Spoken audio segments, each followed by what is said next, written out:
राजर्षि शाहू महाविद्यालय लातूर हिंदी विभाग से मैं आप सभी छात्रों का स्वागत करती हूँ। तो बच्चों, आज हम देखने वाले हैं 12वीं कक्षा हिंदी युवक भारती की पाठ्य पुस्तक हिंदी में व्याकरण विभाग में जो वाक्य भेद दिया गया है। रचना के अनुसार वाक्य भेद पहचानिए, इस प्रकार का प्रश्न जो है आपको प्रश्न पत्र में पूछा जाता है। उसके बारे में हम जानकारी लेंगे। पहले हम देखते हैं कि वाक्य की परिभाषा किसे कहा जाता है। तो वाक्य की परिभाषा में सार्थक शब्दों के समूह को वाक्य कहते हैं। जैसे आपको पता है कि अक्षरों के समूह को शब्द कहा जाता है, वैसे ही सार्थक शब्दों के समूह को वाक्य कहते हैं। और इस प्रकार के वाक्य आपको वाक्य भेद में दिए जाते हैं। तो रचना के अनुसार वाक्य के भेद जो है 3 है। पहला है सरल वाक्य, दूसरा है मिश्र वाक्य और तीसरा है संयुक्त वाक्य। तो इन 3 प्रकारों में से कौन सा वाक्य प्रकार सही है, यह आपको प्रश्न पत्र में लिखना ज़रूरी है। 2 अंकों के लिए आपको यह प्रश्न पत्र में पूछा जाएगा और वहाँ पर आपको सूचना दी जाएगी कि निम्नलिखित रचना के अनुसार वाक्य के भेद पहचानिए। तो इस प्रकार से कौन सा वाक्य सही है वो वहाँ पर उसका उत्तर आपको लिखना ज़रूरी है। तो रचना के अनुसार वाक्य के भेद में पहला प्रकार हम देखते हैं सरल वाक्य। तो जिस वाक्य में एक ही उद्देश्य और एक ही विधेय हो उसे साधारण अथवा सरल वाक्य कहते हैं। अब यहाँ पर एक ही उद्देश्य, एक ही विधेय और एक ही क्रिया सरल वाक्य में होती है, उसे कभी हम साधारण भी कहते हैं और उसे सरल भी कहा जाता है। तो एक उदाहरण के तौर पर यहाँ पर लिया है कि सौरभ पाठशाला जाता है। अब सौरभ जो है इस वाक्य में उद्देश्य है और पाठशाला जाता है यह विधेय है। अब उद्देश्य अधिक विधेय ये दोनों मिलकर सरल वाक्य बन जाता है। तो ऐसे कुछ उदाहरण जो है यहाँ पर नीचे दिए गए हैं, स्क्रीन पर आप देख रहे हैं। माता पिता के चरणों में स्वर्ग होता है। अब यहाँ पर इसमें भी एक ही उद्देश्य, एक ही विधेय और एक ही क्रिया है। कवि ने पेड़ को देखा और मंदिर के शिखर पर कौवा बैठा था। तो इन तीनों वाक्यों में भी एक ही उद्देश्य, एक ही विधेय और एक ही क्रिया होने के कारण ये सरल वाक्य कहलाते हैं। अब बच्चों हम देखते हैं कि मिश्र वाक्य किसे कहा जाता है, जो दूसरा प्रकार है। तो जिस वाक्य में एक मुख्य वाक्य और एक या उससे अधिक आश्रित अथवा गौण उपवाक्य हो उसे मिश्र वाक्य कहते हैं। तो मिश्र वाक्य में जो है एक मुख्य वाक्य होता है और उस पर आश्रित 1, 2, 3 इस प्रकार के उपवाक्य उसमें होते हैं और उसे हम मिश्र वाक्य कहते हैं। अब यहाँ पे एक उदाहरण दिया है कि जो पढ़ाई करेंगे वे सफल होंगे। तो कौन सफल होंगे? जो पढ़ाई करेंगे वे सफल होंगे, मतलब जो पढ़ाई करेंगे आश्रित वाक्य और वे सफल होंगे मुख्य वाक्य, उसे हम मिश्र वाक्य कहेंगे। तो इस प्रकार से मिश्र वाक्य भी हम पहचान लेंगे कि दिया गया वाक्य किस प्रकार में आता है। अब मिश्र वाक्य के कुछ उदाहरण हम देखते हैं। अब 2 वाक्यों के बीच में जो है कभी जो इस प्रकार के अक्षर का प्रयोग होता है या पहली मात्रा की इसका भी प्रयोग 2 वाक्यों को जोड़ने के लिए मिश्र वाक्य में किया जाता है। उसी प्रकार से जब तब, जिसका उसका, जैसे वैसे, जहाँ वहाँ, जिसने उसने इस प्रकार के शब्दों का भी प्रयोग वाक्य में होता है। मतलब जिसका इसका उपयोग जो है वाक्य के शुरुआत में होगा तो दूसरा उसका इसका प्रयोग जो है दूसरे वाक्य की शुरुआत में भी किया जाता है। उसके कुछ उदाहरण यहाँ पर मैंने दिए हैं, यहाँ पर आप स्क्रीन पर देख लीजिए। तुम्हें क्या लगता है कि नलिन कुछ कर नहीं सकता? अब यहाँ पर 2 वाक्य हैं, एक मुख्य वाक्य, एक आश्रित वाक्य, और दोनों के बीच में पहली मात्रा की का प्रयोग इन 2 वाक्यों को जोड़ने के लिए किया गया है, इसलिए यह मिश्र वाक्य होता है। मैंने आकाश में इंद्रधनुष देखा था जो बहुत सुंदर था। अब यहाँ पर भी देखा था, यहाँ पर पहला वाक्य समाप्त हो गया। और बहुत सुंदर था, यह दूसरा वाक्य है।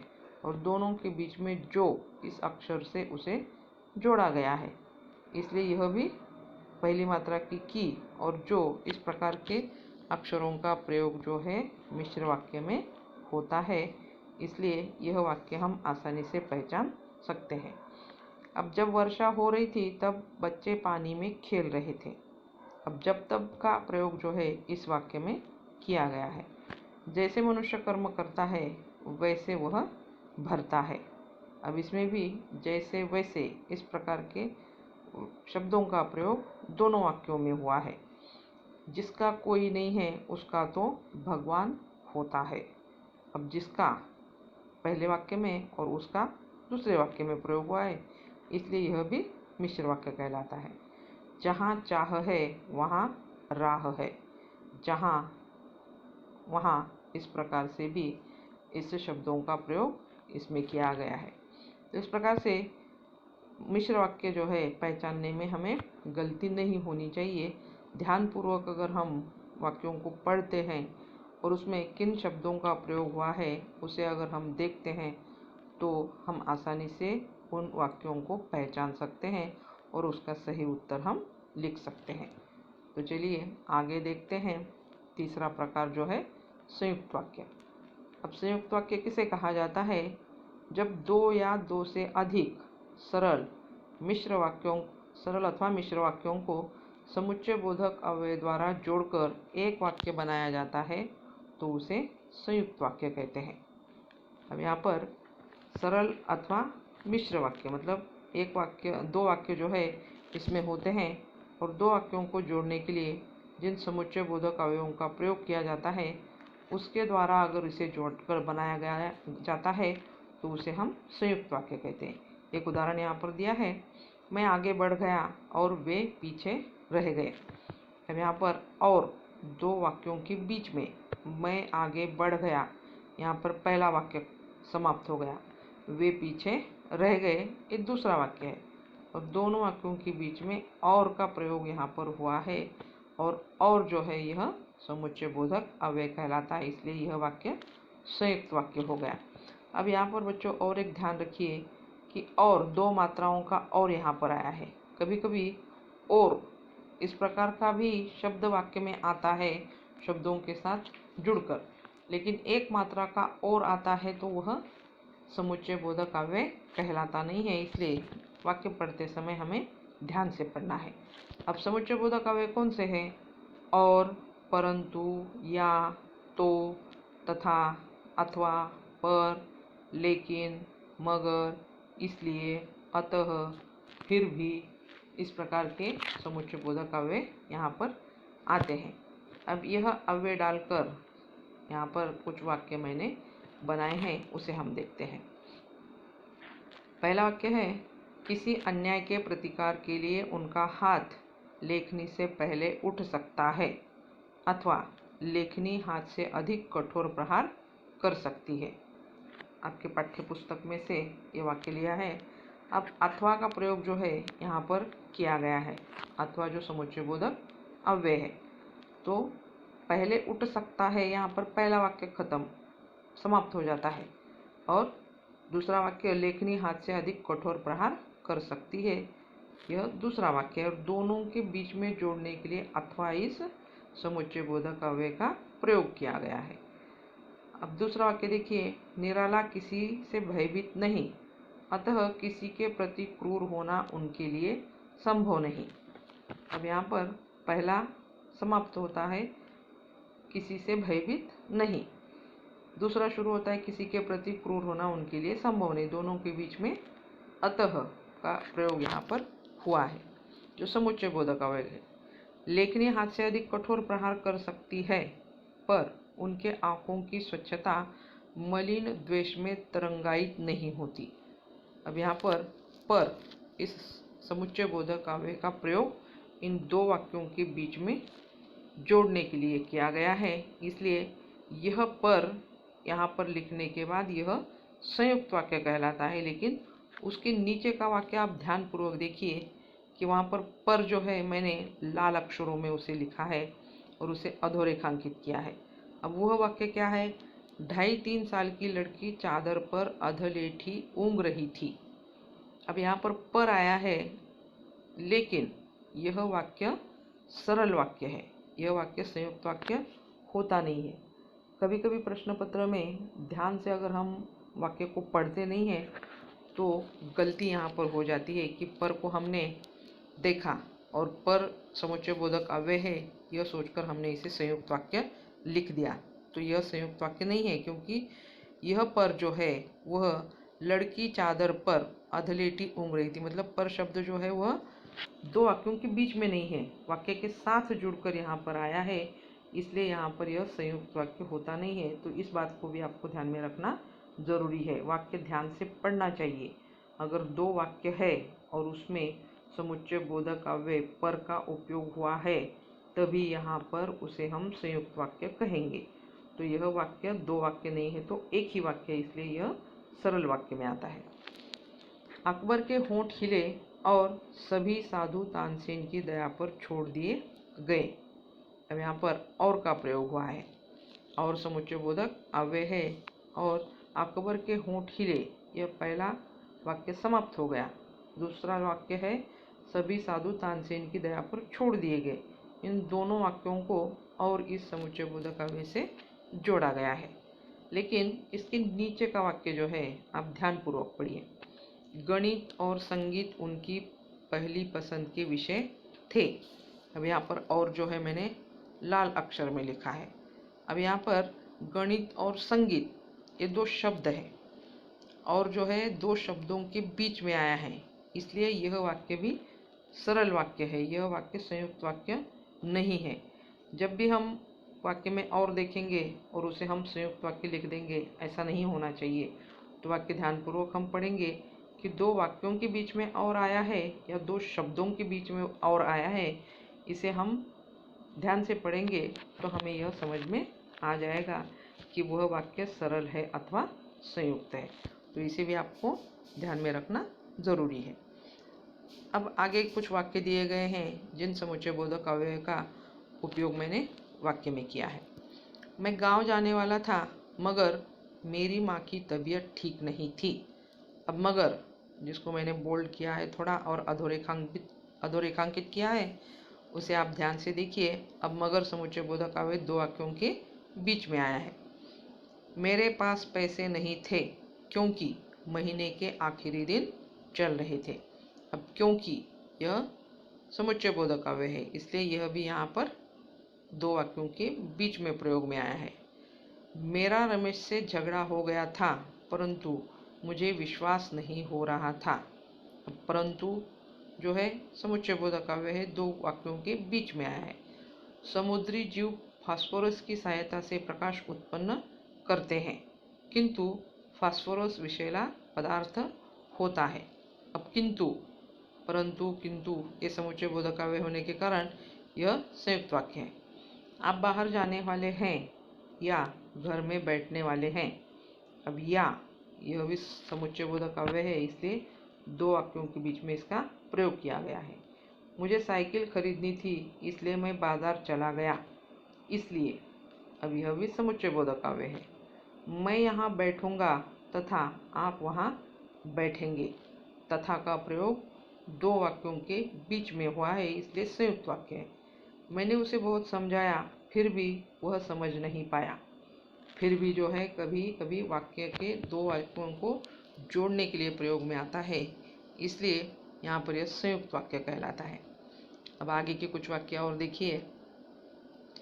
उनसे प्रार्थना कर कुछ रुपए मांग लेता तो वे ना नहीं करते। अब इन दो वाक्यों को भी ध्यान से देखिए जरा कि तो का प्रयोग हुआ है जो समुच्चय बोधक अव्यय है, लेकिन पहले वाक्य में तो जो आया है वह दो वाक्यों के बीच में आया है, इसलिए यह संयुक्त वाक्य कहलाएगा। लेकिन दूसरा वाक्य जो है यहाँ पर जिसे बोल्ड किया गया है और तो जो है लाल अक्षर में लिखा है, उसे आप देखिए। जब हम लोग ऊपर गए तो गुरुदेव बाहर एक कुर्सी पर चुपचाप बैठे थे।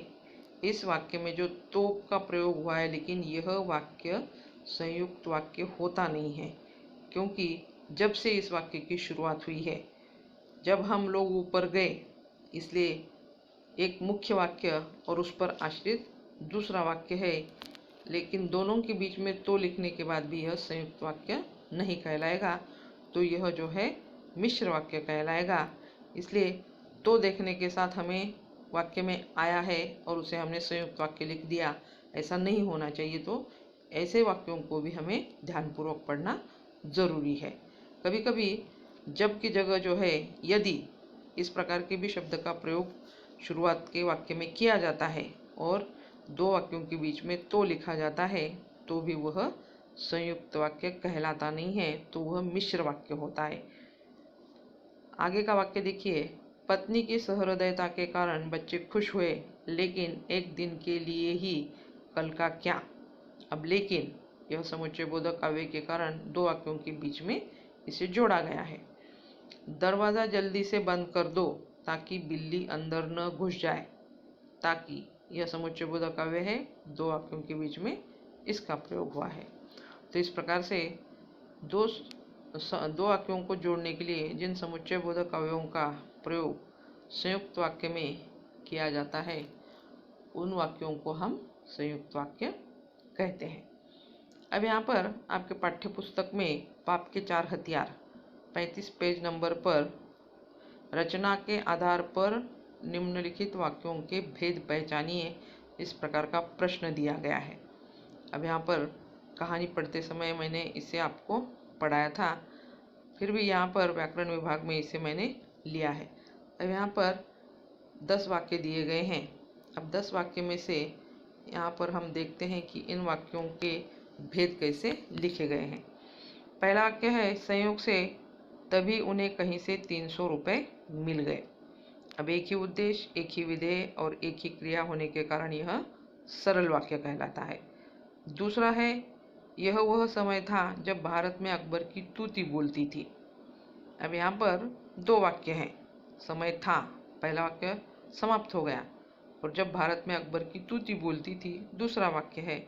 तो यहाँ पर यह 2 वाक्य होने के कारण एक मुख्य और एक आश्रित, इसलिए यह मिश्र वाक्य कहलाता है। अब सुधारक होता है करुणाशील और उसका सत्य सरल विश्वासी। तीसरा वाक्य जो दिया गया है वह और समुच्चय बोधक अव्यय होने के कारण और 2 वाक्यों को जोड़ने के कारण संयुक्त वाक्य कहलाता है। अब सुधारक होता है करुणाशील, पहला वाक्य, और उसका सत्य सरल विश्वासी, दूसरा वाक्य। चौथा वाक्य देखिए, फिर भी सावधानी तो अपेक्षित है ही। अब यह जो है सरल वाक्य है, एक ही उद्देश्य, एक ही विधेय, क्रिया। 5 नंबर, यह तस्वीर निसंदेह भयावह है, लेकिन इसे किसी भी तरह अतिरंजित नहीं कहा जाना चाहिए। अब यहाँ पर लेकिन इस शब्द का प्रयोग 2 वाक्यों को जोड़ने के लिए किया गया है, इसलिए यह संयुक्त वाक्य कहलाता है। अब आगे जो है 5 वाक्य जो है दिए गए हैं, उसे हम देखते हैं। 6 नंबर का वाक्य दिया है, आप यहीं प्रतीक्षा कीजिए, यह भी सरल वाक्य है। 7 नंबर, निराला जी हमें उस कक्ष में ले गए जो उनकी कठोर साहित्य साधना का मूक साक्षी रहा है। अब यहाँ पर जो का प्रयोग 2 वाक्यों के बीच में हुआ है, जिस प्रकार से हमने पहले नियम देखा, तो इसलिए वह मिश्र वाक्य कहलाता है। लोगों ने देखा और हैरान रह गए। अब लोगों ने देखा पहला वाक्य समाप्त, और हैरान रह गए दूसरा वाक्य, दोनों के बीच में और का प्रयोग, इसलिए संयुक्त वाक्य। सामने एक बोर्ड लगा था जिस पर अंग्रेजी में लिखा था। 2 वाक्य है, एक उपवाक्य, एक मुख्य वाक्य, इसलिए यह मिश्र वाक्य है। ओजोन एक गैस है जो ऑक्सीजन के 3 परमाणुओं से मिलकर बनी होती है। अब यहाँ पर ओजोन एक गैस है और जो से आगे के वाक्य को जोड़ा गया है, इसलिए यह मिश्र वाक्य कहलाता है। तो बच्चों, सरल वाक्य, मिश्र वाक्य और संयुक्त वाक्य कुछ उदाहरण देकर मैंने आपको इस वीडियो में समझाने की कोशिश की है। आप समझ गए होंगे और इसे ध्यानपूर्वक फिर से पढ़िए, फिर से सुनिए दोबारा, तो आपको यह व्याकरण का विभाग समझ में आ जाएगा। अगले वीडियो में हम फिर से मिलते हैं। तब तक के लिए घर में बैठकर पढ़ाई करो। धन्यवाद।